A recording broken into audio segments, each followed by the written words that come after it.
Praise the lord. నా ప్రియమైన సహోదరి సహోదరులారా, ప్రభు అయిన యేసుక్రీస్తు వారి నామంలో మీ అందరికీ నా శుభాభివందనాలు తెలియజేస్తున్నాను. దేవుని బిడ్డ, ఈరోజు ప్రకటన గ్రంథం 14వ అధ్యాయం 14వ వచనం నుండి 20వ వచనం వరకు మనం ధ్యానం చేయబోతున్నాం. ఇది చాలా చాలా అద్భుతమైన అంశం. దీన్ని అర్థం చేసుకున్నాము అనుకోండి, మన బాడీ మీద ఉన్న వెంట్రుకలు నిక్కబొడుచుకుంటాయి, రోమాలు నిక్కబొడుచుకుని అంటారు చూడండి. అంత అద్భుతమైన సంఘటనలు ఈ 14వ అధ్యాయంలో రాయబడి ఉన్నాయి. దేవుని బిడ్డ, ఈ అధ్యాయము మనకు అర్థం అవ్వాలి అని అంటే పరిశుద్ధాత్మ దేవుడు తప్పనిసరిగా సహాయం చేయాలి. ఈరోజు పరిశుద్ధాత్మ దేవుని సహాయంతో ఈ వాక్య ధ్యానం మనం ధ్యానం చేయబోతున్నాము. ముందుగా ప్రార్థన చేసుకుందాం. దయచేసి అందరు కళ్ళు మూసుకోండి. ఈ అంశాలు దేవుడు మనతో అద్భుతంగా మాట్లాడలాగున ప్రార్థన చేసుకుందాం. పరిశుద్ధుడా తండ్రి, నాయనా మీకు వందనాలు ప్రభువా. భూమిని, ఆకాశాలని, సముద్రాలని, వాటిలో ఉన్న సమస్తాన్ని సృష్టించిన సర్వశక్తి గల తండ్రి అయిన దేవా మీకు స్తోత్రం నాయన. సమాధాన కర్తయగు అధిపతి అయిన యేసుక్రీస్తు ప్రభువా మీకు స్తోత్రం నాయన. పరిశుద్ధాత్మ దేవా మీకు స్తోత్రం నాయన. పరమ తండ్రి, ఈరోజు మీ వాక్యం ద్వారా మాతో మాట్లాడండి ప్రభువా. నైనా నీ వాక్య ప్రత్యక్షత మాకు అనుగ్రహించండి నాయన. యేసయ్యా, మీరు వాక్యం అయి ఉన్నారు ప్రభువా. నైనా మీ యొక్క మీరు శరీరధారిగా ప్రత్యక్షమయ్యారు తండ్రి. మీరు వాక్యమై ఉన్నారు ప్రభువా. ఈరోజు యేసయ్యా మాతో ఒక్కొక్క మాటను మాకు తెలియజేస్తూ నాయన ఈ వాక్యం అర్థమయ్యేలాగా మాకు బోధించండి నాయన. నాయన మాకు తగిన జ్ఞానం దయచేయండి తండ్రి. నీ వాక్యం వెల్లడి అవుతుండగానే ఎవరైనా వ్యాధిగ్రస్తులు, రోగులు, బలహీనత కలిగిన వారు ఎవరైనా ఈ కార్యక్రమాన్ని చూస్తూ ఉంటే వారిని ముట్టండి, తాకండి, స్వస్థపరచండి నాయన. వారికి మంచి ఆరోగ్యం దయచేయండి తండ్రి. అయ్యా, మమ్మల్ని మీ యొక్క రక్తంతో కడిగినందుకు వందనాలు. అయ్యా, మా యొక్క జీవితాలని మీ యొక్క హస్తంతో దీవించమని యేసు నామంలో ప్రార్థించి వేడుకొంచున్నాం తండ్రి. ఆమేన్, ఆమేన్, ఆమేన్. దేవుని బిడ్డ, ఈ ప్రకటన గ్రంథం 14వ అధ్యాయం 14వ వచనం నుండి నేను చదువుతున్నాను చూడండి. మరియు నేను చూడగా ఇదిగో తెల్లని మేఘము కనబడెను. మనుష్య కుమారుని పోలిన ఒకడు ఆ మేఘము మీద ఆసీనుడై ఉండెను.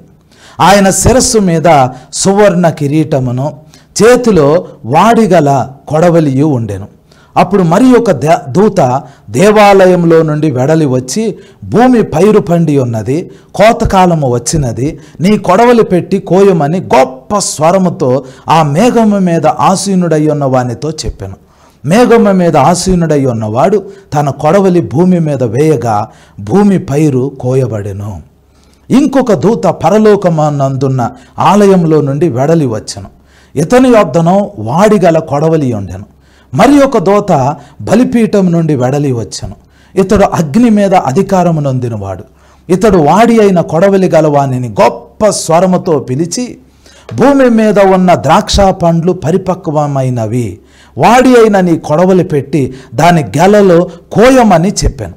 కాగా ఆ దూత తన కొడవలి భూమి మీద వేసి భూమి మీదనున్న ద్రాక్ష పండ్లను కోసి దేవుని కోపమను ద్రాక్షాల పెద్ద తొట్టిలో వేసెను. ఆ ద్రాక్షాల తొట్టి పట్టణమునకు వెలుపట త్రొక్కబడెను.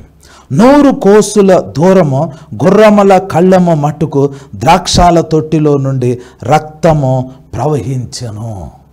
దేవుని బిడ్డ, ఈ 2 వచనాల్లో చాలా అద్భుతమైన సందేశం ఉంది. మీకు మొదట ఒక విషయం చెప్పాలి. మీలో ఎవరైనా పరలోకం వెళ్ళొచ్చారా? పరలోకం వెళ్ళి రావాలి అని అంటే దేవుడు ఆ వ్యక్తిని తీసుకెళ్తే పరలోకం వెళ్తాడు. మనం పరలోకం ఎప్పుడు వెళ్తామంటే మనం చనిపోయినప్పుడు పరలోకం వెళ్తాం, లేదా సంఘం ఎత్తబడినప్పుడు మనం పరలోకంలోకి వెళ్తాం. ఈ 2 కాకుండా మనం ప్రార్థన చేస్తున్నప్పుడు అప్పుడప్పుడు దేవుడు మనల్ని పిలుస్తాడు, పరలోకంలోకి పిలుస్తాడు. అప్పుడు మన శరీరమో, మన ప్రాణమో, మన ఆత్మ పరలోకానికి వెళ్ళింది. పరలోకంలో దేవునితో మాట్లాడిన తర్వాత మళ్ళీ దేవుడు మనల్ని తీసుకొచ్చి భూమి మీద పెడతాడు. ఇలాంటి అనుభవాలు చాలామంది భక్తులకు ఉంది. వాళ్ళు పరలోకంలోకి వెళ్ళి వచ్చేవాళ్ళు. బైబిల్లో పౌలుకి అలాంటి అనుభవం ఉంది. ఈ ప్రకటన గ్రంథం రాసిన యోహానికి అలాంటి అనుభవం ఉంది. చాలామంది భక్తులు పరలోకానికి వెళ్ళి వచ్చేవాళ్ళు. వాళ్ళ ఆత్మలో వెళ్ళేవాళ్ళు, శరీరంతో వెళ్ళేవాళ్ళు వాళ్ళకు కూడా తెలీదు, అర్థం కాదు. ఎందుకంటే వాళ్ళ ఆత్మ వాళ్ళ శరీరం రెండు ఒకేలాగా ఉంటాయి ఆత్మలో వాళ్ళు చూసుకున్నప్పుడు. అయితే ఒకవేళ ఈ లైవ్ కార్యక్రమాన్ని చూస్తున్న మీలో ఎవరైనా పరలోకాన్ని చూసి ఉంటే, పరలోకానికి వెళ్ళొచ్చి ఉంటే మీరు నిజంగా ధన్యులు. భూమి మీద మీరు బ్రతికి ఉండగానే సంఘం ఎత్తబడకముందే పరలోకాన్ని చూశారంటే చాలా ధన్యులు. నాకు ఒక ఆంటీ గారు తెలుసు. ఆ ఆంటీ గారు చాలాసార్లు పరలోకం వెళ్ళేసి వచ్చారు. చాలామంది పరలోకానికి వెళ్ళి వచ్చారు, చూసి వచ్చారు. అయితే పరలోకంలోకి వెళ్ళామనుకోండి, పరలోకంలో దేవుడు ఉంటాడు, దేవదూతలు ఉంటారు. పరలోకంలో చాలా ఆశ్చర్యమైన సంఘటనలు ఉంటాయి. అయితే అన్నిటికంటే ముఖ్యమైన విషయం ఏంటంటే పరలోకంలో దేవాలయం ఉంది. ఆ దేవాలయంలో మందసం కూడా ఉంది పరలోకంలో. అది ఎలా ఉంటుంది చూడటానికి, ఆ దేవాలయం ఎలా ఉంటుంది అనేది మనం పరలోకం వెళ్ళిన తర్వాత దాన్ని చూసినప్పుడు అర్థమవుతుంది అని చాలామంది అంటారు. కానీ మోషే అనే భక్తుడు, ఆయన 40 రోజులు ఉపవాసం ఉండినప్పుడు దేవుడు మోషేని పరలోకంలోకి తీసుకెళ్ళాడు. పరలోకంలో ఉన్న దేవాలయాన్ని, ఆ దేవాలయం లోపల ఉన్న ఆ మందసాన్ని, ఆ దేవాలయం లోపల ఉన్న దీపస్తంభాల్ని అన్నిటినీ మోషేకి చూపించాడు. మోషేకి దేవుడు చెప్పాడు, మోషే నువ్వు భూమి మీదకి వెళ్ళిన తర్వాత ఇశ్రాయేలీల మధ్యలో నేను నివసించాలనుకుంటున్నా కాబట్టి నా కోసం ఒక ప్రత్యక్షపు గుడారాన్ని తయారు చేయి. ఇప్పుడు నువ్వు పరలోకంలో ఈ మందిరాన్ని చూస్తున్నావు కదా, ఈ మందిరం ఎలా ఉందో అలాగే ప్రత్యక్షపు గుడారాన్ని తయారు చేయి. మందిరంలో పరిశుద్ధ స్థలం ఉంది, అతి పరిశుద్ధ స్థలం ఉంది, మందసం ఉంది, దీపస్తంభం ఉంది, బలిపీఠం ఉంది. ఇవన్నీ మోషే చూశాడు. ఎగ్జాక్ట్గా మోషే చూసిన ఆ కొలతలో, ఆ ఎత్తు, ఆ పొడవు అవన్నీ మైండ్లో పెట్టుకున్నాడు మోషే. భూమి మీదకి దేవుడు మోషేని తీసుకొచ్చాడు. మోషే ఇశ్రాయేలీల దగ్గరికి వెళ్ళి ఇశ్రాయేలీలతో చెప్పాడు, పరలోకంలో ఒక ఆలయం ఉంది, ఒక మందిరం ఉంది. ఆ మందిరానికి పరిశుద్ధ స్థలం ఉంది, అతి పరిశుద్ధ స్థలం ఉంది. మందిరం బయట బలిపీఠం ఉంది, మందిరం లోపల ధూపవేదిక ఉంది, మందిరం అతి పరిశుద్ధ స్థలంలో ఆ యొక్క మందసం ఉంది. మందిరం ఈ వెడల్పు ఉంటుంది, ఈ పొడవు ఉంటుంది, ఈ ఉపకరణాలు ఉంటాయి. వీటన్నిటినీ మీరు ఆలోచించి పరలోకంలో నేను చూసిన మందిరానికి సాదృశ్యంగా ఈ భూమి మీద దాన్ని రెప్లికా తయారు చేయండి అని మోషే ఇశ్రాయేలీలకి చెప్పాడు. ఇశ్రాయేలీల్లో కొంతమంది స్కిల్ఫుల్ పీపుల్ ఉన్నారు, మంచి చేతి పని చేయగలిగిన వాళ్ళు ఉన్నారు. వాళ్ళందరూ మోషే చెప్పిన మాట విని ప్రత్యక్షపు గుడారాన్ని తయారు చేశారు. అప్పుడు మోషే పరలోకంలో తాను చూసిన దేవాలయాన్ని, అలాగే భూమి మీద వీళ్ళు తయారు చేసిన ప్రత్యక్షపు గుడారాన్ని చూశాడు. అప్పుడు రెండు ఒకేలాగున్నాయి. అప్పుడు మోషే దేవుని దగ్గరికి వెళ్ళి, నీవు చూపించిన రీతిగానే నేను చేశాను ప్రభువా అన్నాడు. సో పరలోకంలో దేవుని మందిరం ఉంది, దేవుని ఆలయం ఉంది. ఆ ఆలయము, దాని యొక్క రెప్లికా భూమి మీద ఇశ్రాయేలీలు ప్రత్యక్షపు గుడారాన్ని తయారు చేశారు. ఆలయం ఉంది.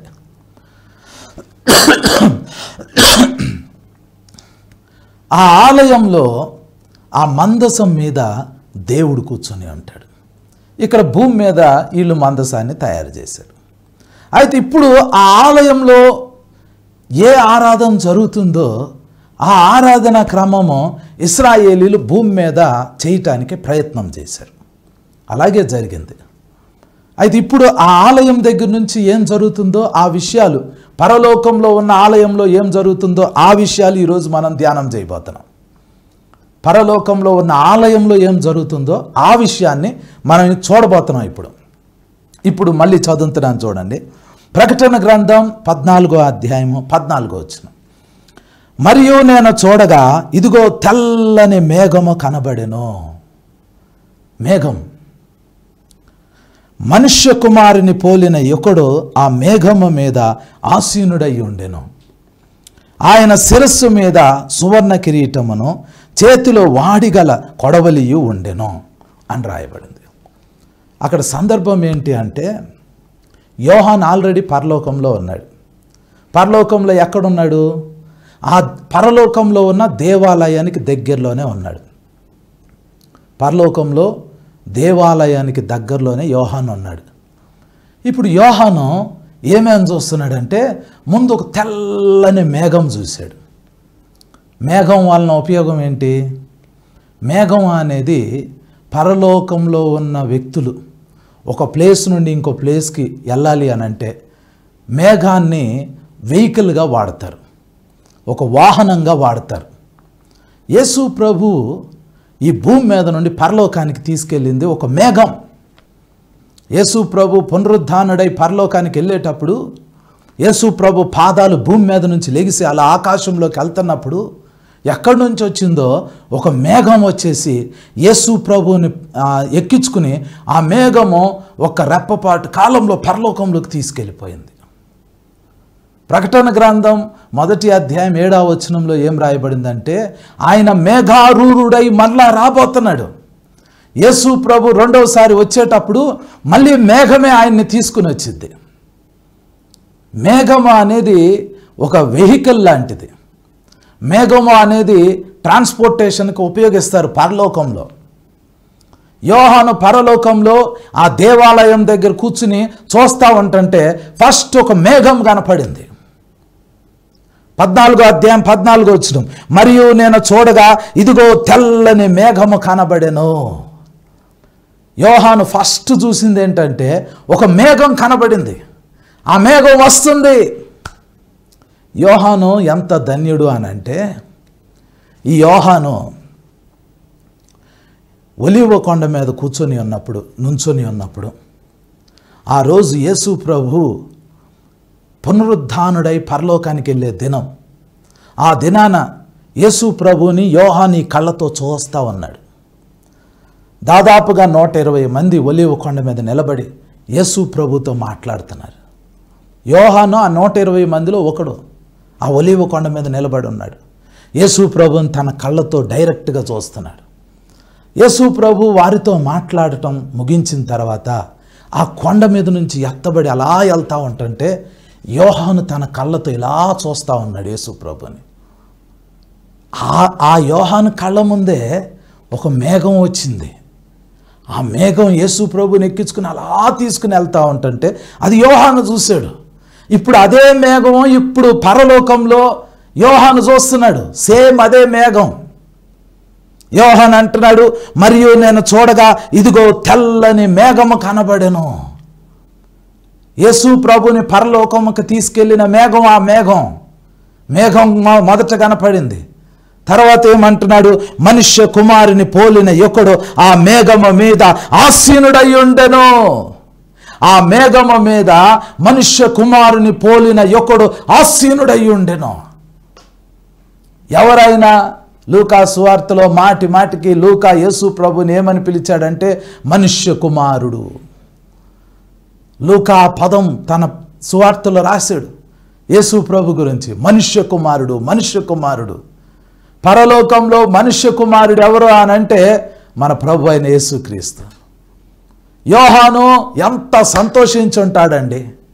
ఎందుకు అనంటే పరలోకంలో యోహాను చాలామంది దేవదూతలను చూస్తున్నాడు. దేవదూతలు మాట్లాడుతూ ఉన్నారు.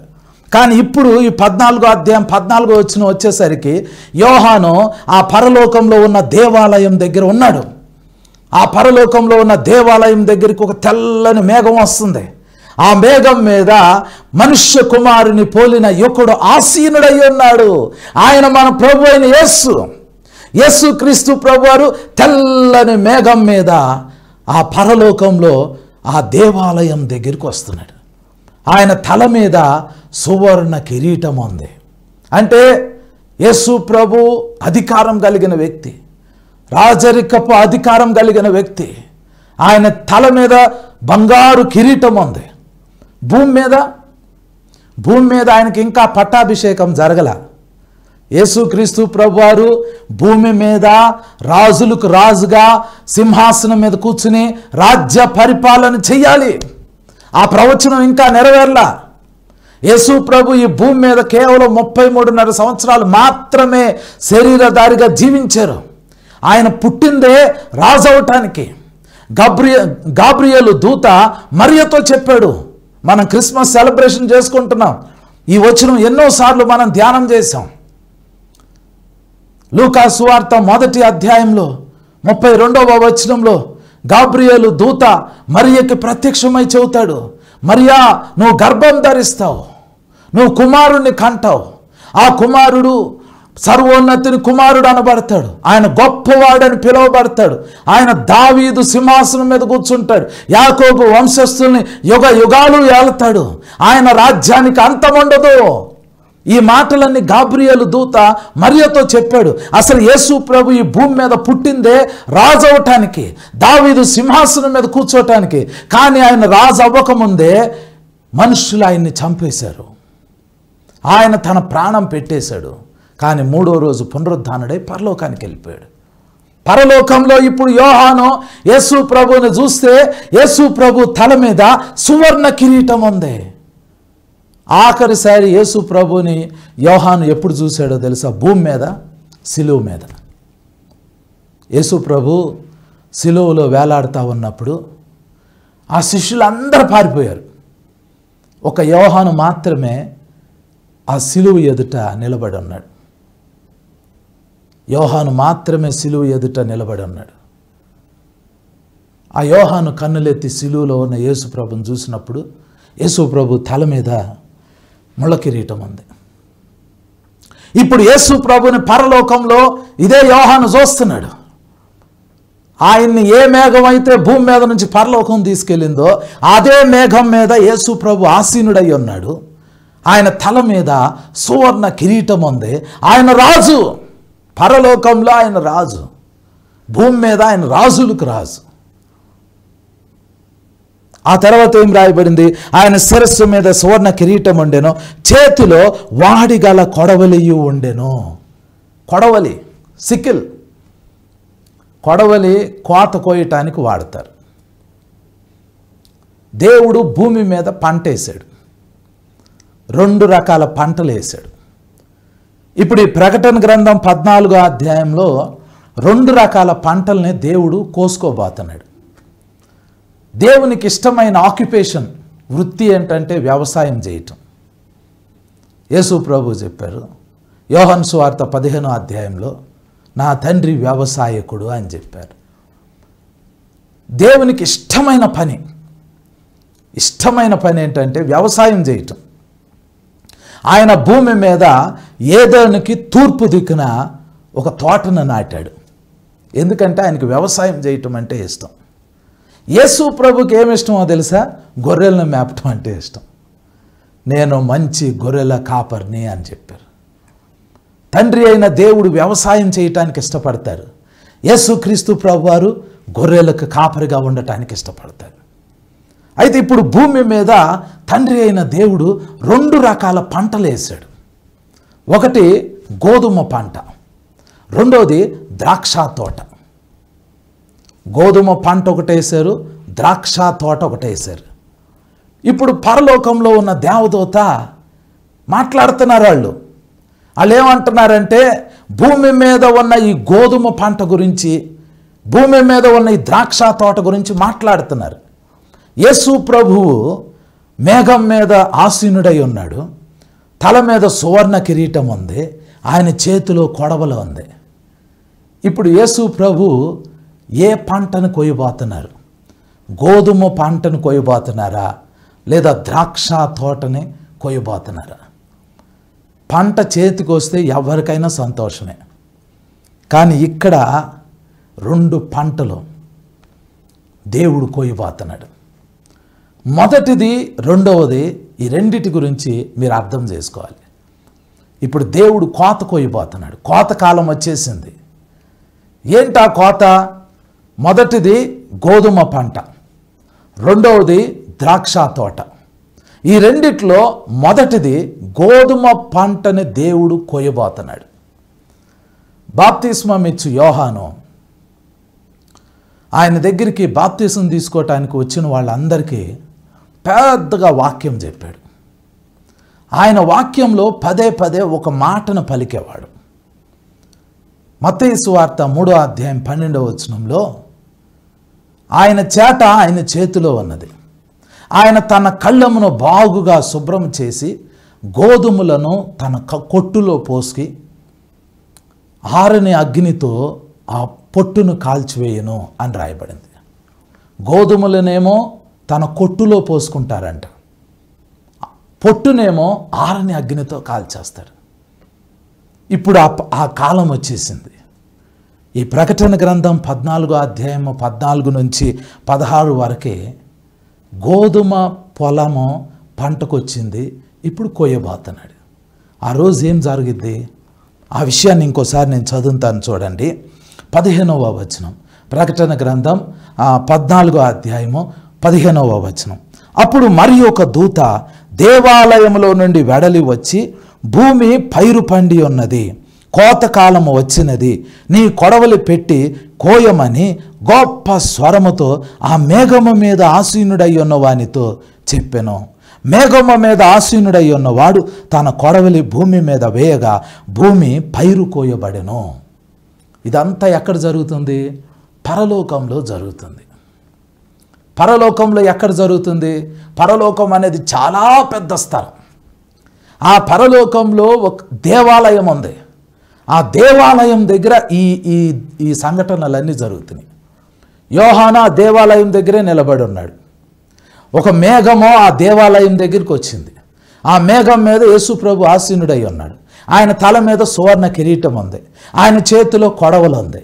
దేవాలయంలో నుంచి బయటకు వచ్చిన ఒక దేవదూత ఆ మేఘం మీద కూర్చున్న యేసు ప్రభుకి చెబుతున్నాడు, అయ్యా భూమి మీద పైరు పండింది, గోధుమ పంట పండిపోయి ఉంది, నీ కొడవలి భూమి మీద అయ్యి కోతకాలం స్టార్ట్ అయిపోతుంది, కోత కోయివారు కోస్తారు, నీ కొడవలి భూమి మీద అయ్యి.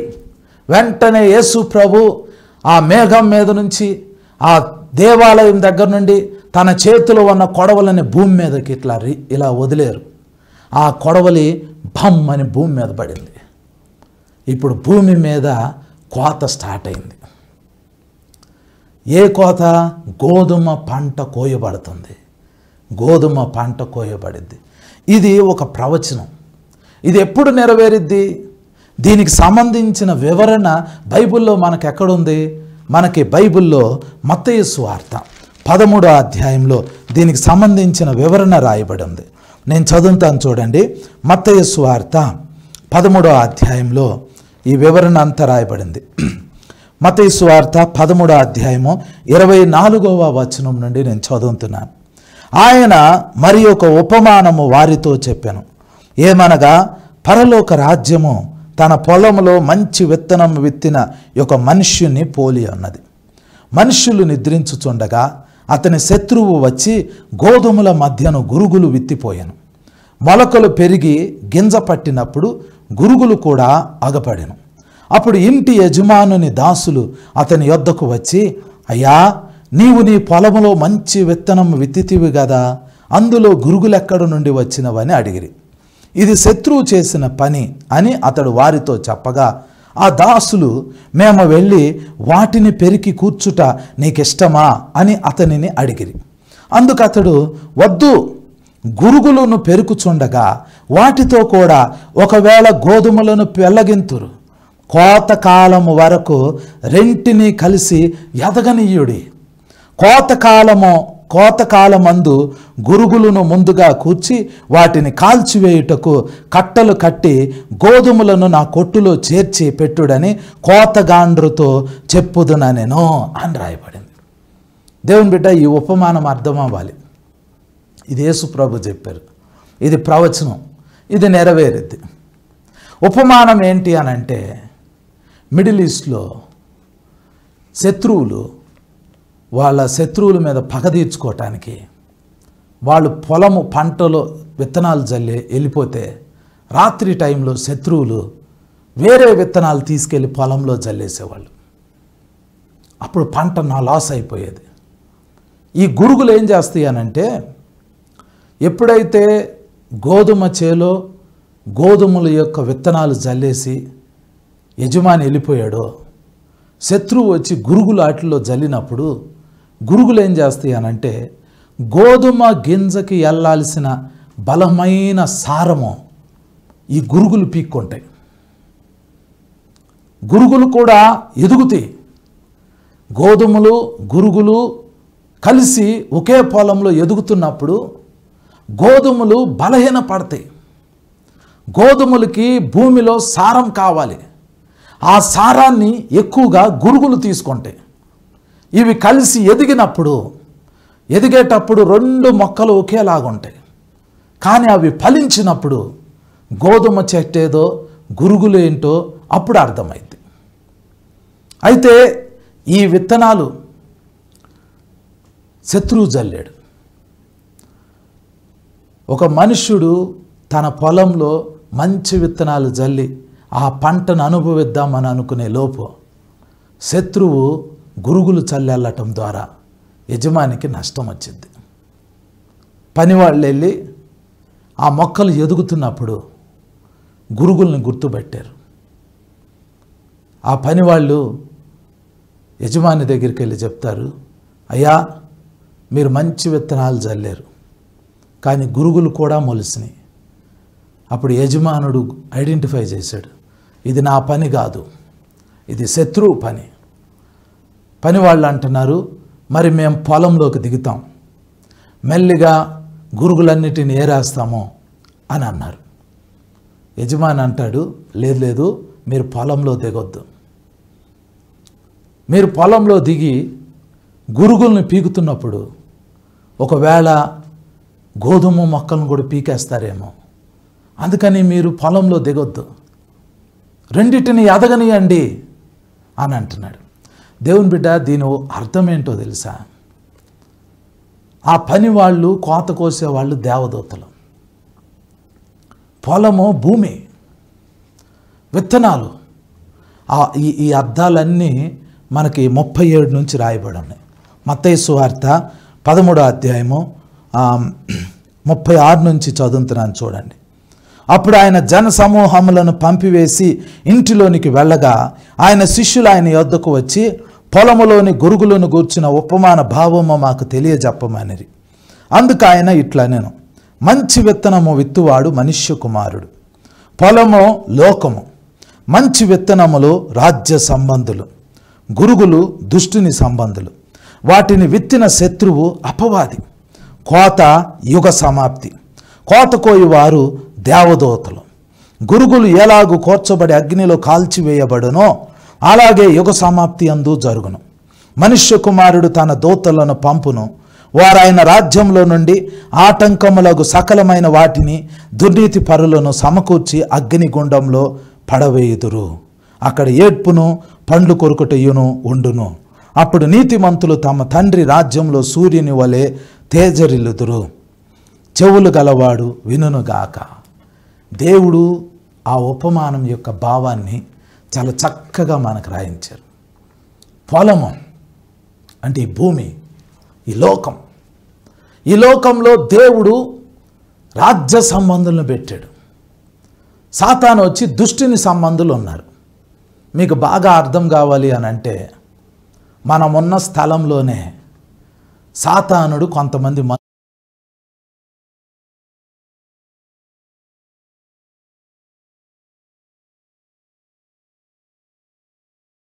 వాళ్ళు ఎదుగుతారు.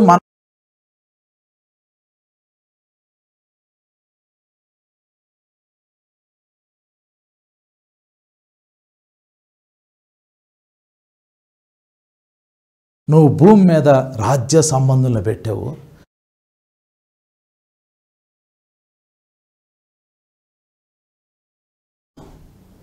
వాళ్ళని మేము తీసేయమా అని యేసు ప్రభుని అడిగితే యేసు ప్రభు అంటారు, లేదు, మీరు వాళ్ళని తీసేసేటప్పుడు గోధుమలు కూడా పెరిగివేయబడతాయేమో, రెండిటిని కలిసి ఎదగనియండి అని అంటారు.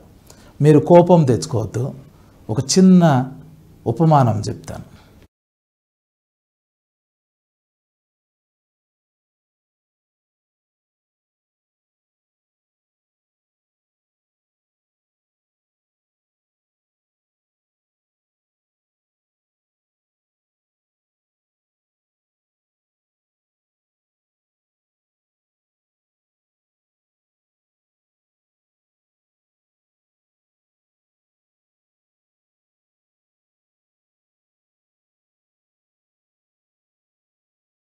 సంఘంలో నుంచి కొంతమందిని బయటికి తీసుకెళ్తారు.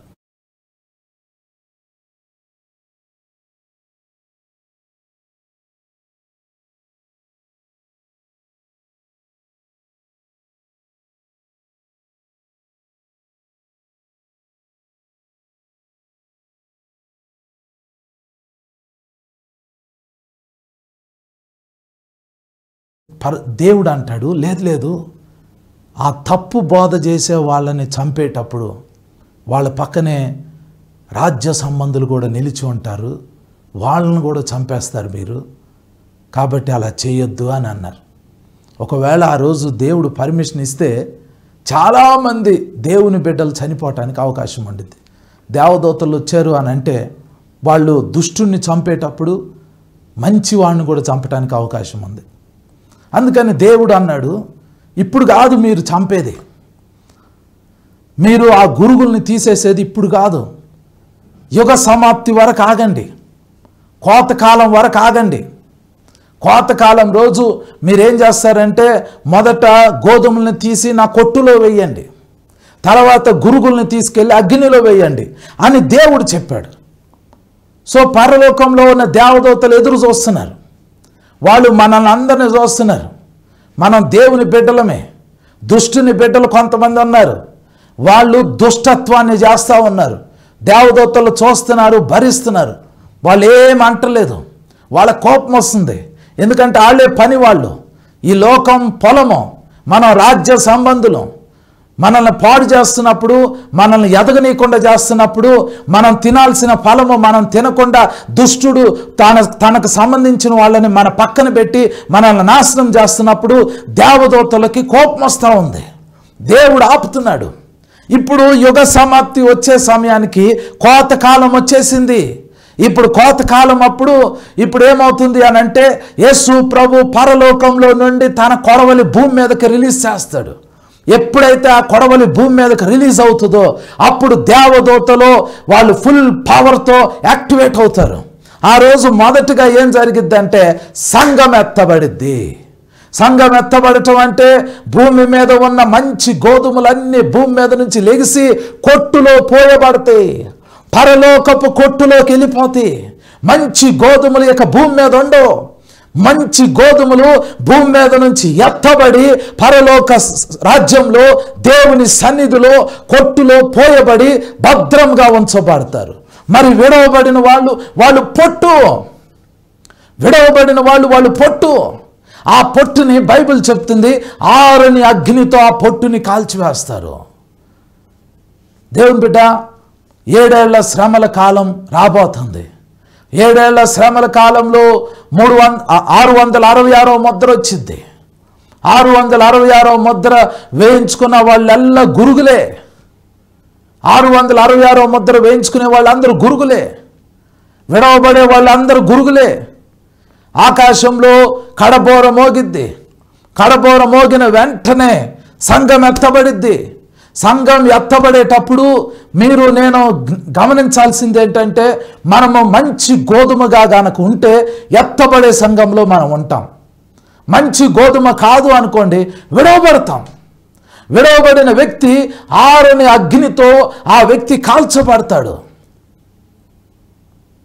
ఇది మొదటి కోత. 2 కోత కాలాలు ఉన్నాయి. 2 పంటలు కోయబడబోతున్నాయి. మొదట గోధుమలు కోయబడతాయి. శ్రేష్టమైన గోధుమలు పరలోకంలోకి వెళ్ళిపోతాయి. విడవబడిన గోధుమలు నరకానికి వెళ్ళిపోతాయి. అది మొదటి కోత. తర్వాత ఏం రాయబడింది? తర్వాత వచనం చదువుతాను చూడండి. ప్రకటన గ్రంథం 14వ అధ్యాయం 17వ వచనం. ఇంకొక దూత పరలోకమునందున్న ఆలయంలో నుండి వెడలి వచ్చెను. యోహాను, నేను మళ్ళీ చెబుతున్నాను, యోహాను మళ్ళీ అక్కడే నిలబడి దర్శనం చూస్తున్నాడు. ఇదంతా దేవాలయం దగ్గర జరుగుతుంది, పరలోకంలో ఉన్న దేవాలయం దగ్గర జరుగుతుంది. యోహాను దేవాలయం బయట నిలబడి ఉన్నాడు. యోహాను ఇప్పుడు రెండోది ఏం చూస్తున్నాడంటే ఇంకొక దూత పరలోకమందున్న ఆలయంలో నుండి వెడలి వచ్చెను. యోహాను ఆలయం లోపల ఎవరెవరు ఉన్నారో చోట్ల యోహాను ఆలయం బయట నిలబడి ఉన్నాడు. ఈలోపు ఆలయం బయట లోపల నుండి ఇంకొక దూత వచ్చాడు. ఆ దూత 17వ వచనం చదువుతున్నాను చూడండి. ప్రకటన గ్రంథం 14:17. ఇంకొక దూత పరలోకమునందున్న ఆలయంలో నుండి వెడలి వచ్చెను. ఇతని యొద్దను వాడిగల కొడవలి ఉండెను. మరి ఒక దూత బలిపీఠం నుండి వెడలి వచ్చెను. ఇతడు అగ్ని మీద అధికారం నొందినవాడు. ఇతడు వాడి అయిన కొడవలి గలవానిని గొప్ప స్వరముతో పిలిచి, భూమి మీద ఉన్న ద్రాక్ష పండ్లు పరిపక్వమైనవి, వాడి అయిన నీ కొడవలు పెట్టి దాని గెలలు కోయమని చెప్పెను అని రాయబడింది. ఇది రెండవ పంట. నేను మళ్ళీ చెబుతున్నాను, జాగ్రత్తగా వినండి. యోహాను పరలోకంలో ఉన్నాడు. పరలోకంలో ఎక్కడున్నాడు? దేవాలయం దగ్గర ఉన్నాడు. దేవాలయం లోపల నుండి ఇంకొక దూత బయటకు వచ్చాడు. ఆ దూత చేతిలో కొడవలి ఉంది. ఆ దేవాలయం బయటే బలిపీఠం ఉండిద్ది. ఆ బలిపీఠం దగ్గర ఒక దేవదూత ఉన్నాడు. ఆ దేవదూతకి అగ్ని మీద అధికారం ఉంది. అగ్ని మీద అధికారం ఉంది ఆ దేవదూతకి. ఆ దేవదూత దేవాలయంలో నుండి కొడవలి పట్టుకుని బయటకు వచ్చిన ఆ దూతతో ఈ బలిపీఠం దగ్గర ఉన్న దూత అంటున్నాడు, భూమి మీద ద్రాక్ష పండ్లు పరిపక్వమైనవి. మొదట గోధుమ పంట అయిపోయింది. ఇప్పుడు రెండవది భూమి మీద ద్రాక్ష తోట గురించి మాట్లాడుతున్నారు. ద్రాక్ష తోట పరిపక్వమైనది, వాడి అయిన నీ కొడవలు పెట్టి దాని గెలలను కోయము అని చెప్తున్నారు. వాడి అయిన తన కొడవలి భూమి మీద వేయాలి. అప్పుడేమవుతుందో తెలుసా? ఆ తర్వాత వచనం చూడండి. కాగా ఆ దూత తన కొడవలి భూమి మీద వేసి భూమి మీదనున్న ద్రాక్ష పండ్లను కోసి దేవుని కోపమున ద్రాక్షాల పెద్ద తొట్టిలో వేసెను. ఆ ద్రాక్షాల తొట్టి పట్టణమునకు వెలుపట తొక్కబడెను. 100 కోసుల దూరము గుర్రముల కళ్ళెము మట్టుకు ద్రాక్షాల తొట్టిలో నుండి రక్తము ప్రవహించెను. మీకు అర్థమైందా? మళ్ళీ ఇంకోసారి చెప్తా. నేను చెప్పిందే చెప్తా. యోహాను పరలోకంలో ఉన్నాడు. పరలోకంలో దేవాలయం బయట నిలబడున్నాడు. అప్పుడు ఫస్ట్ ఒక దర్శనం వచ్చింది. ఆయన కళ్ళ ముందు ఒక తెల్లని మేఘం వచ్చింది. ఆ మేఘం మీద యేసుక్రీస్తు ప్రభువారు కూర్చొని ఉన్నారు. ఆయన తల మీద సువర్ణ కిరీటం ఉంది. ఆయన చేతిలో కొడవలు ఉంది. ఒక దేవదూత దేవాలయంలో నుండి వచ్చి చెబుతున్నాడు, భూమి మీద గోధుమల పంట రెడీ అయింది, పైరు పండింది, నీ కొడవలి భూమి మీద పంట కొయ్యి అని చెప్పారు. అప్పుడు యేసు ప్రభు తన కొడవలి భూమి మీదకి ఇలా రిలీజ్ చేశారు. అప్పుడు సంఘం ఎత్తబడింది. గోధుమలన్నీ కొట్టులో పోసుకున్నాడు. భూమి మీద విడవబడిన వాళ్ళు ఆరని అగ్నితో కాల్చబడబోతున్నారు. ఇది ఫస్ట్ దర్శనం.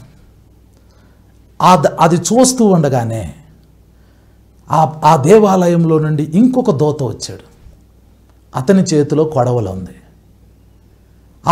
ఆ కొడవలు పట్టుకున్న ఆ దూతతోటి బలిపీఠం దగ్గర ఉన్న ఒక దూత, అగ్ని మీద అధికారం కలిగిన ఆ దూత, ఆ దేవాలయంలో నుండి కొడవలి పట్టుకొచ్చిన ఆ దూతతో అంటున్నాడు, భూమి మీద ద్రాక్ష పండ్లు పరిపక్వమైనవి, నీ కొడవలి భూమి మీద వేసి ద్రాక్ష గెలలను కొయ్యి అని చెప్తున్నాడు. మరి యేసు ప్రభు ఎక్కడున్నారు?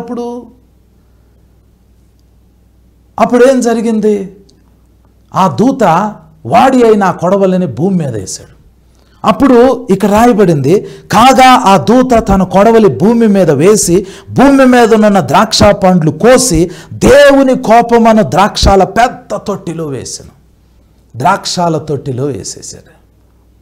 భూమి మీద ద్రాక్ష పండ్లు ఏవైతే పరిపక్వమైనయో అవి కోయబడిని, ద్రాక్షాల తొట్టిలో వేయబడిని. అది దేవుని కోపం అనే ద్రాక్ష తొట్టి. ఇప్పుడు ఆ ద్రాక్ష తొట్టి తొక్కబడుతుంది. ద్రాక్షాలను తొక్కుతారు. ఇప్పుడు ద్రాక్షాలను తొక్కితే ఏమవుతుంది? ఆ ద్రాక్ష తొట్టిలో వేసిన 20వ వచనం, ఆ ద్రాక్షాల తొట్టి పట్టణమునకు వెలుపుట త్రొక్కబడెను. ద్రాక్షారసం ఎలా తీస్తారో తెలుసా? మిక్సీలో వేసి చేయరు, ఒక తొట్టిలో వేసి కాళ్ళతో తొక్కుతారు. ద్రాక్షాలని కాళ్ళతో తొక్కుతారు. అప్పుడు దాంట్లో నుంచి జ్యూస్ బయటకు తీస్తారు. ద్రాక్ష తొట్టిలో మనుషులే దిగి కాళ్ళతో తొక్కుతారు. దేవదూత పరలోకం నుండి కొడవలిని భూమి మీద వేసి ఆ వచ్చిన కొడవలి ద్రాక్ష గెలలన్నీ కట్ చేసి ద్రాక్ష తొట్టిలో వేస్తే ఇప్పుడు ఆ ద్రాక్ష తొట్టిని ఎవరో ఒకళ్ళు తొక్కాలి. ఎవరు తొక్కుతారు అని అంటే ఆ ద్రాక్ష తొట్టిని తొక్కేది మన ప్రభు అయిన యేసుక్రీస్తు. అసలు ఇంతకీ ఈ అర్థం ఏంటి? దీని అర్థం ఏంటి? ఈ ప్రవచనం ఎప్పుడు నెరవేరుద్ది? ఈ ప్రవచనం ఎప్పుడు నెరవేరుద్ది అంటే క్రీస్తు విరోధి, అబద్ధపు క్రీస్తు, నాశన పుత్రుడు, నాశన పాత్రుడు అని పిలువబడే ఆ యాంటీ క్రైస్ట్ వాడు ఈ భూమి మీద ఇశ్రాయేలు దేశం మీద యుద్ధం చేయటానికి భూమి మీద ఉన్న అన్ని దేశాలని ఒక్కటి చేసి యుద్ధం చేయటానికి బయలుదేరతాడు. ఇంకా యాంటీ క్రైస్ట్ రాల. క్రీస్తు విరోధి అనేవాడు వస్తాడు. వాడు వచ్చి భూమి మీద ఇప్పుడు 197 దేశాలు ఉన్నాయి. ఈ 197 దేశాల్లో ఒక్క ఇశ్రాయేలు దేశం మీద మిగిలిన 196 దేశాలని యుద్ధానికి తీసుకొస్తాడు. ఎవరు? క్రీస్తు విరోధి. వాడు యుద్ధానికి తీసుకొస్తాడు. యుద్ధానికి తీసుకొచ్చినప్పుడు ఏమవుతుంది? జకరియా గ్రంథం 14వ అధ్యాయం 1వ వచనం నుండి నేను చదువుతున్నాను చూడండి. ఇదిగో యెహోవా దినము వచ్చుచున్నది, అందు మీ యొద్ద దోచబడిన సొమ్ము పట్టణంలోనే విభాగింపబడును. ఏలయనగా యెరూషలేము మీద యుద్ధము చేయుటకు నేను అన్యజనులనందరినీ సమకూర్చబోచున్నాను. దేవుని బిడ్డ, ఇప్పుడు ఇశ్రాయేలు దేశంలో యుద్ధం జరుగుతుంది. అది చాలా దినాల నుంచి యుద్ధం జరుగుతుంది. ఇంకా యుద్ధం అయిపోలా. ఇశ్రాయేలీలు గాజా మీద ఇప్పుడు యుద్ధానికి వెళ్ళారు. చాలా దేశాలు ఇశ్రాయేలుకి వ్యతిరేకంగా మాట్లాడుతున్నారు. ఇరాన్ దేశం, టర్కీ దేశం, ఈజిప్ట్ దేశం, చాలా దేశాలకి ఇశ్రాయేలు మీద కోపం ఉంది, చాలా కోపం ఉంది. అయితే అమెరికా దేశము, కొన్ని క్రిస్టియన్ కంట్రీస్ ఇశ్రాయేలు దేశానికి అనుకూలంగా ఉన్నాయి. ఇప్పుడు ప్రవచనం ఏం జరగాలంటే జకరియా గ్రంథం 14వ అధ్యాయం ప్రకారం, ఈ 2వ వచనం ప్రకారం యెరూషలేము మీద యుద్ధం చేయటానికి అన్యజనులందరూ సమకూర్చబడాలి. అన్యజనులంటే మన భారతదేశం కూడా యెరూషలేము మీద యుద్ధం చేయటానికి వెళ్తుంది. భూమి మీద ఉన్న అన్ని దేశాలు ఇప్పుడు జరుగుతున్న యుద్ధానికైతే ఇశ్రాయేలు దేశానికి కొన్ని దేశాలు సపోర్ట్ చేస్తున్నాయి. కానీ ఒకరోజు రాబోతుంది, ఆ రోజు యెరూషలేం పట్టణం ఒంటరి దావబోతుంది. ఇశ్రాయేలు దేశం ఒంటరి దావబోతుంది. ఆ ఇశ్రాయేలు దేశం మీదకి దాని చుట్టుపక్కల ఉన్న అన్ని దేశాలు, ప్రపంచంలో ఉన్న అన్ని దేశాలు ఒక్కటవుతాయి. అవన్నీ ఒక్కటయ్యి మహాసైన్యంగా వాళ్ళందరూ వచ్చి యెరూషలేం పట్టణం చుట్టూ గుమ్ముగూడతారు. మీకు అర్థమైందా? ప్రపంచంలో ఉన్న అన్ని దేశాల సైన్యము యెరూషలేం మీద యుద్ధానికి వెళ్ళబోతుంది. చైనా దేశం, రష్యా దేశం, టర్కీ దేశం, ఆఫ్ఘనిస్తాన్ దేశం, పాకిస్తాన్ దేశం, ఇరాన్ దేశం, ఇరాక్ దేశం, సిరియా దేశం, లెబనాన్ దేశం, అన్ని దేశాలు మీరు ఏదైనా చెప్పండి, అన్ని దేశాలు తమ సైన్యం అంతటిని తీసుకుని యెరూషలేం చుట్టుముట్టేస్తుంది. అప్పుడు ఇంకేమవుతుందండి ఇశ్రాయేలీల పని? వాళ్ళు ఎక్కడ యుద్ధం చేయగలుగుతారు? ఇంకా వాళ్ళు యుద్ధం చేయలేరు. వాళ్ళు చేతులు ఎత్తేస్తారు. ఈ క్రీస్తు విరోధి అనేవాడు అన్ని దేశాలని తన గుప్పెట్లో పెట్టుకుని, అన్ని దేశాల ఆర్మీస్ని తన గుప్పెట్లోకి పెట్టుకుని యెరూషలేం మీద యుద్ధం చేయటానికి వెళ్తాడు. అప్పుడేం జరిగిద్ది? జకరియా గ్రంథం 14వ అధ్యాయం 2వ వచనం చదువుతున్నాను చూడండి. ఏలయనగా యెరూషలేము మీద యుద్ధము చేయుటకు నేను అన్యజనులనందరినీ సమకూర్చబోచున్నాను. పట్టణము పట్టబడును, ఇండ్లు కొల్లపెట్టబడును, స్త్రీలు చెరపబడుదురు, పట్టణంలో సగం మంది చెరపట్టబడిబోదురు. అయితే శేషించు వారు నిర్మూలము కాకుండా పట్టణంలో నిలుతురు. మన కళ్ళ ముందు ఒక చిన్న ఇన్సిడెంట్ జరిగింది. ఇశ్రాయేలీలు పండగ చేసుకుంటున్నారు, యమ్ కిపూర్ అని పండగ చేసుకుంటున్నారు. మొన్నే పండగ చేసుకుంటుంటే హమాస్ తీవ్రవాదులు ఇశ్రాయేలు దేశంలోకి ప్రవేశించి ఇశ్రాయేలీల్ని చంపేశారు. ఇశ్రాయేలు స్త్రీలని వాళ్ళు తీసుకుని వెళ్ళిపోయారు. ఇశ్రాయేలు పిల్లల్ని మానభంగం చేసి చంపేశారు. ఇశ్రాయేలీని దోచుకున్నారు. మన కళ్ళ ముందే న్యూస్లో మనం చూసాం, వీడియో క్లిప్పింగ్స్ మనం చూసాం. హమాస్ తీవ్రవాదులు ఇశ్రాయేలు స్త్రీలని బైక్స్ మీద ఎక్కించుకుని బలవంతంగా తీసుకుని వెళ్ళిపోయారు, గాజాలోకి తీసుకుని వెళ్ళిపోయారు. కానీ అది చాలా స్వల్పమైనది, కొంచెమే. కొంతమంది స్త్రీలను పాడు చేశారు, కొంతమందినే చంపారు. కానీ ఒకరోజు ప్రపంచ దేశాలన్నీ ఒకటవబోతున్నాయి. ప్రపంచ దేశాలన్నీ ఒకటయ్యి యెరూషలేము మీద యుద్ధం చేయటానికి వెళ్ళబోతుంది. దానికి నాయకుడు క్రీస్తు విరోధి యాంటీ క్రైస్ట్ అనేవాడు దానికి నాయకుడుగా ఉండబోతున్నాడు. వాడు ప్రపంచ దేశాలన్నిటినీ వాటి యొక్క సైన్యాన్ని అంతటిని తీసుకుని వెళ్ళి పట్టణాన్ని పట్టుకుంటాడు. యెరూషలేము దొరికిపోయిద్ది. అప్పుడేమవుతుంది? ఇండ్లు కొల్లపెట్టబడును. యెరూషలేము పట్టణంలో ఉన్న ఇళ్ళు ఈ సైన్యము దోచుకుంటారు. వాళ్ళ బంగారాన్ని, వాళ్ళ వెండిని, వాళ్ళ వజ్రాలని, వాళ్ళ విలువైన వస్తువులన్నిటిని దోచుకుంటారు. దోచుకున్నారు. అవి తీసుకుని వెళ్ళిపోతే బాగుండు. కానీ ఇశ్రాయేలీలను వాళ్ళు విడిచిపెట్టరు. ఇశ్రాయేలీలు పారిపోతారు. ఆ దినాన వాళ్ళు హింసింపబడతారు. ఆ రోజు ఏం జరిగిద్ది? చదువుతున్నాను చూడండి. స్త్రీలు చెరపబడుదురు. ఆ రోజు క్రీస్తు విరోధి అనేవాడు ప్రపంచంలో ఉన్న అన్ని దేశాల సైన్యాన్ని తీసుకొచ్చి యెరూషలేము మీద యుద్ధం చేయించి యెరూషలేము పట్టణాన్ని పట్టుకుని వాళ్ళ ఇల్లు దోచుకుని వాళ్ళ స్త్రీలని పాడు చేపిస్తాడు. క్రీస్తు విరోధి అనేవాడు దగ్గరుండి వేరే దేశాలకు చెందిన ఆ సైనికుల్ని పిలిచి ఇశ్రాయేలు స్త్రీలని పాడు చేయండి అంటారు. దేవుని బిడ్డ, ఇది జరుగుతున్నప్పుడు ఏ హ్యూమన్ రైట్స్ కమిషన్ వాళ్ళు ఆపరు, ఏ యునైటెడ్ నేషన్స్ ఆర్గనైజేషన్ వాళ్ళు ఆపరు. ఇంకో మాట చెప్పాలంటే వాళ్ళే ఇశ్రాయేలు స్త్రీలను పాడు చేస్తారు.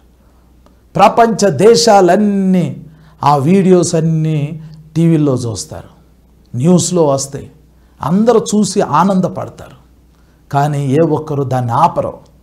అమెరికా ఆపదు, కెనడా దేశం ఆపదు, యూకే ఆపదు. ఇశ్రాయేలీలకు అంత ఘోరమైన హింస జరుగుతూ ఉంటుంటే రక్షించడానికి ఒక్క రక్షకుడు కూడా రాడు. ఎందుకంటే ఆ రోజు సంఘం ఆల్రెడీ ఎత్తబడిపోయి ఉంటుంది. సంఘం భూమి మీద ఉండదు. సంఘం ఉండినంత కాలము ఇశ్రాయేలీలకి కొంత ప్రొటెక్షన్ ఉంటుంది. క్రైస్తవుడు అనేవాడు ఇశ్రాయేలీలకి వ్యతిరేకంగా ఎవరైనా ఏదైనా చేస్తూ ఉంటుంటే వాళ్ళు స్పందిస్తారు. కానీ సంఘమే భూమి మీద లేకుండా ఎత్తబడితే విడవబడిన వాళ్ళు బహు క్రూరంగా ఉంటారు. వాళ్ళకి మానవత్వం ఉండదు. వాళ్ళందరూ క్రీస్తు విరోధి యొక్క స్వాధీనంలో ఉంటారు.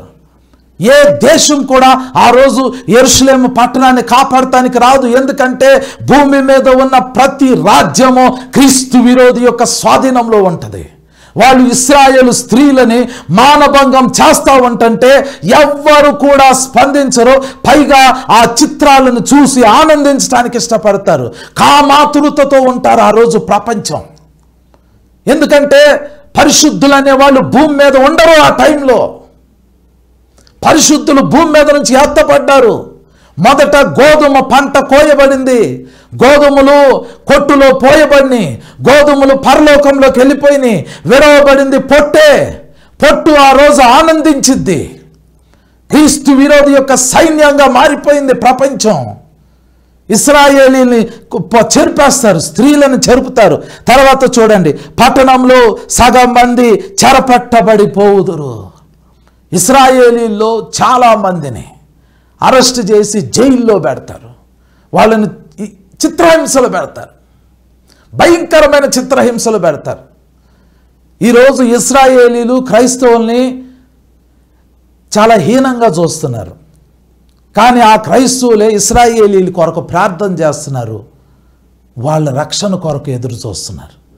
కానీ క్రైస్తవులు అనేవాడు సంఘం ఎత్తబడితే ఇశ్రాయేలీల కోసం మాట్లాడే వాళ్ళు ఎవరు ఉండరు. ఇశ్రాయేలీలు చెరపట్టబడతారు, ఇశ్రాయేలీలు చెరపట్టబడతారు. ఇంకా ఏం జరగబోతుందండి ఆ రోజు?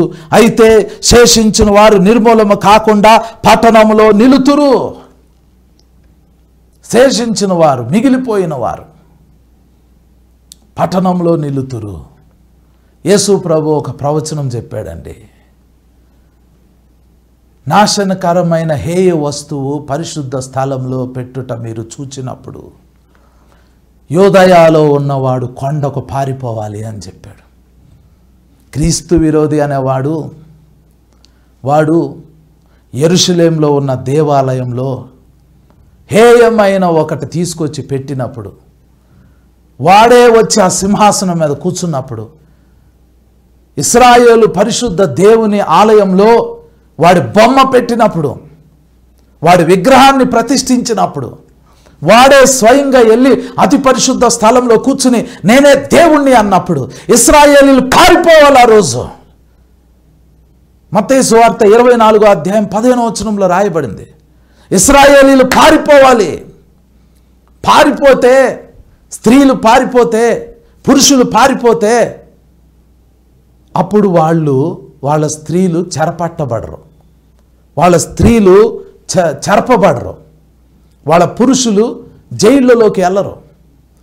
కానీ కొంతమంది స్త్రీలు పరిగెత్తలేరు, కొంతమంది పురుషులు పరిగెత్తలేరు, వాళ్ళు ఉండిపోతారు. క్రీస్తు విరోధి తన సైన్యంతో వచ్చినప్పుడు కొంతమంది పారిపోతారు. ఎక్కడికి పారిపోతారు? వాళ్ళు ఎక్కడికి పారిపోతారు అని అంటే, వాళ్ళు ఏదోము దేశంలోకి పారిపోతారు. ఏదోము దేశంలో బోస్రా అనే ఒక ప్రాంతం ఉంది. దాన్ని ఇప్పుడు ప్రజెంట్ ఈ దినాల్లో పెట్రా అని పిలుస్తారు. ఏదోము దేశంలో కొండకి పారిపోతారు, అక్కడ దాక్కుంటారు. పెట్రా అనే ప్రదేశంలో దాక్కుంటారు. యేసుక్రీస్తు ప్రభువారిని ఇశ్రాయేలీలు సిలువేశారు, చంపేశారు. కానీ ఇప్పుడు కొద్ది రోజుల్లో ఏమవుతుంది అంటే, క్రీస్తు విరోధి వచ్చి ఇశ్రాయేలీల దగ్గరికి వచ్చి, నేను మీ రక్షకుణ్ణి, నేను మిమ్మల్ని కాపాడుతాను, నేను మీకు సమాధానం ఇస్తాను, నేను మిమ్మల్ని ప్రేమిస్తున్నాను అని మాయ మాటలు చెప్పి ఇశ్రాయేలీల్లో అనేకులతో 7 సంవత్సరాలు నిబంధన చేస్తాడు. దానియేలు గ్రంథం 9వ అధ్యాయం 27వ వచనం ప్రకారము ఆ ధర్మ విరోధి వాడు వచ్చి ఇశ్రాయేలీల్లో అనేకులతో 7 సంవత్సరాల పాటు నిబంధన చేస్తాడు. ఆ 7 సంవత్సరాల్లో మొదటి 3.5 సంవత్సరాలు వాడు ఇశ్రాయేలీని ప్రేమిస్తాడు, ఇశ్రాయేలీని కౌగిలించుకుంటాడు, ఇశ్రాయేలీని ముద్దు పెట్టుకుంటాడు, వాళ్ళు అడిగిందల్లా చేస్తాడు.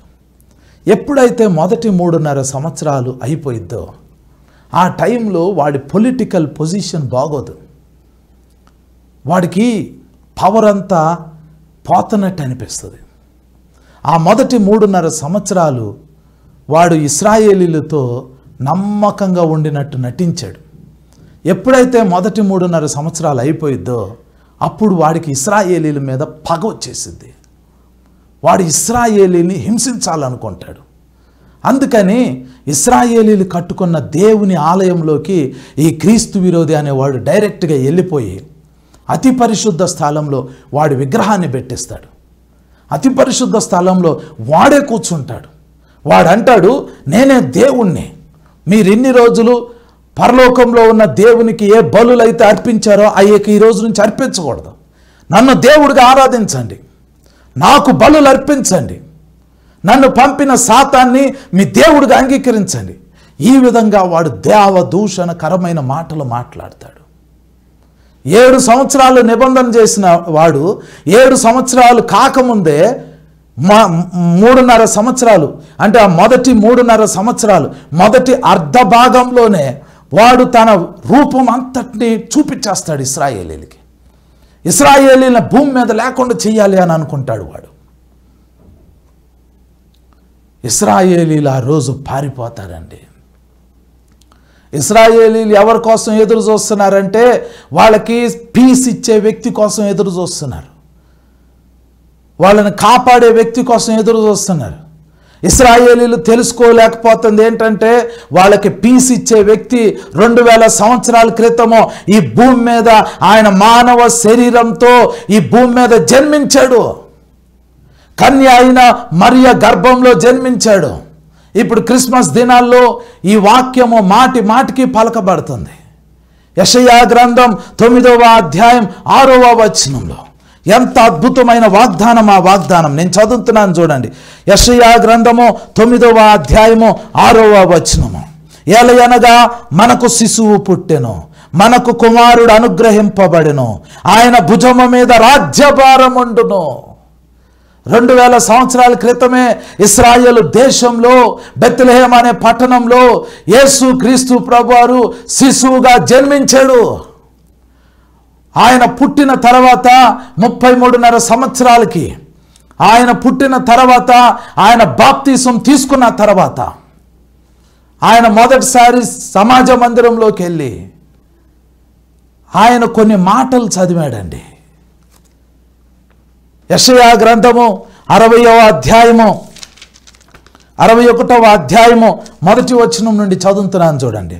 ప్రభువగు యెహోవా ఆత్మ నా మీదికి వచ్చి ఉన్నది, దీనులకు సువార్తమానము ప్రకటించుటకు యెహోవా నన్ను అభిషేకించెను, నలిగిన హృదయము గలవారిని దృఢపరచుటకును, చెరలోనున్న వారికి విడుదలను, బంధింపబడిన వారికి విముక్తిని ప్రకటించుటకును, యెహోవా హితవత్సరమును ప్రకటించుటకును అని యేసు ప్రభువు 30వ సంవత్సరంలో ఆయన బాప్తిసం తీసుకున్న తర్వాత దేవాలయంలోకి వెళ్ళి యెషయా గ్రంథం 61వ అధ్యాయం మొదటి వచనము యెహోవా హితవత్సరం వరకు చదివి యేసు ప్రభు చెప్పారు, నేడు మీ వినికిడిలో ఈ వాక్యము నెరవేరింది అని చెప్పారు.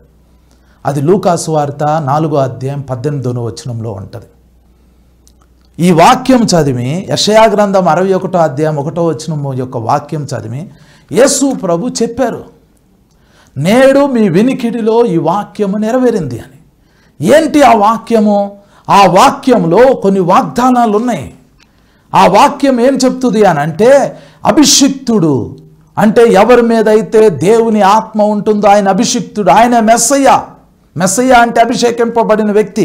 ఇక్కడ రాయబడింది, ప్రభువగు యెహోవా ఆత్మ నా మీదకి వచ్చి ఉన్నది, దీనులకు సువార్తమౌనము ప్రకటించుటకు యెహోవా నన్ను అభిషేకించెను. యెషయా గ్రంథం 61వ అధ్యాయం 1వ వచనం ప్రకారము 30వ సంవత్సరంలో యేసు ప్రభు సినగాగులో నిలబడి ఈ వాక్యం చదివి తానే అభిషేకింపబడిన అభిషిక్తుడు మెస్సయ్య అని నిరూపించుకున్నాడు. కానీ వాళ్ళు గుర్తుపట్ల.